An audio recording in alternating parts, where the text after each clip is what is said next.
Okay, here's chapter 2 of Siggy's Fire Helmet. Departure time. Mama took the children shopping. She bought Siggy leather shorts, flannel shirts, and a pair of sandals. For Steffi, she purchased a dirndl dress, colorful aprons, and sturdy sandals.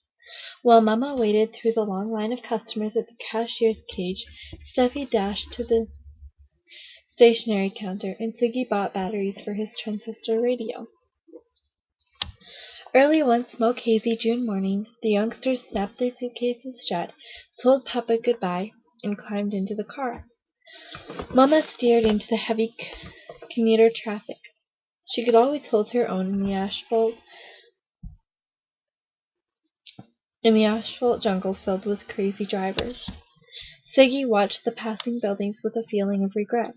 What would the summer be like without his friends and the soccer team? Yet if his going to the farm could help Papa get well, he'd go happily. Please, Father, he prayed, help Steffi and me to be good at the farm, and keep us from getting homesick. He had often prayed for Papa, and now he felt that he and Steffi could help their father by giving him a summer of real peace and rest. Mama unloaded children and luggage in front of the Bahnhof train station, and then hunted for a parking spot. Returning, she checked the clock. They lined up at one of the windows, got tickets, hurried through the turnstile, and found their train.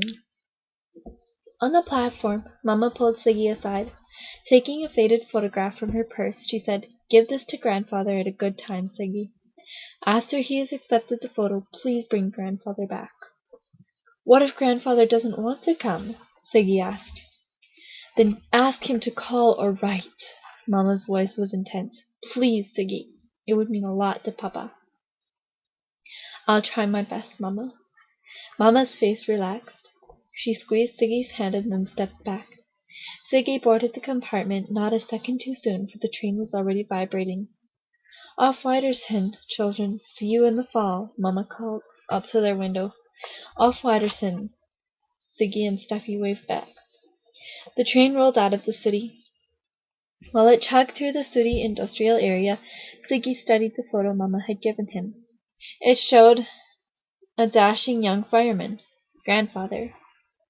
Grandfather was Siggy's special hero because he had rescued a child when nobody else dared to enter the flaming building.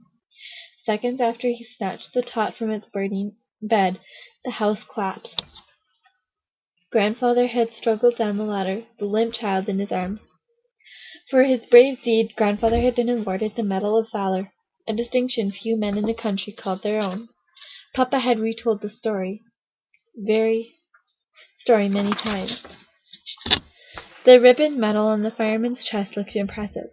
The shining helmet on the fireman's head looked even more imposing, Siggy thought. He wished he had a helmet like that. It would make him feel like somebody who did great things. Like a hero, maybe. Turning the photo around, Siggy recognized his father's handwriting. His lips moved while he read in silence. "Dearest Father, I have treasured your photo all these years and will miss it. My son Rudolph will bring it to you. He is a fine boy. Love always, your son, Rudolph." Siggy sat back. What had happened between the two men, he wondered. Grandfather had never visited them in the city, and he didn't care about Father now. Could a father forget his own son? The conductor's call broke Siggy's thoughts. "Tickets, please! Tickets!" Siggy slid the photo back in his pocket and fumbled for his ticket. The conductor punched Steffi's ticket first. "Are we on the right train, sir?" she asked. "Yes, young lady."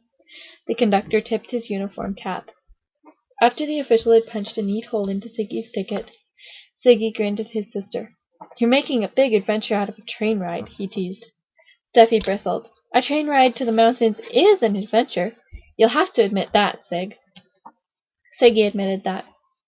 He liked the train's chug, chug, chug, and he liked the whirl of excitement that came whenever the locomotive hissed to a halt.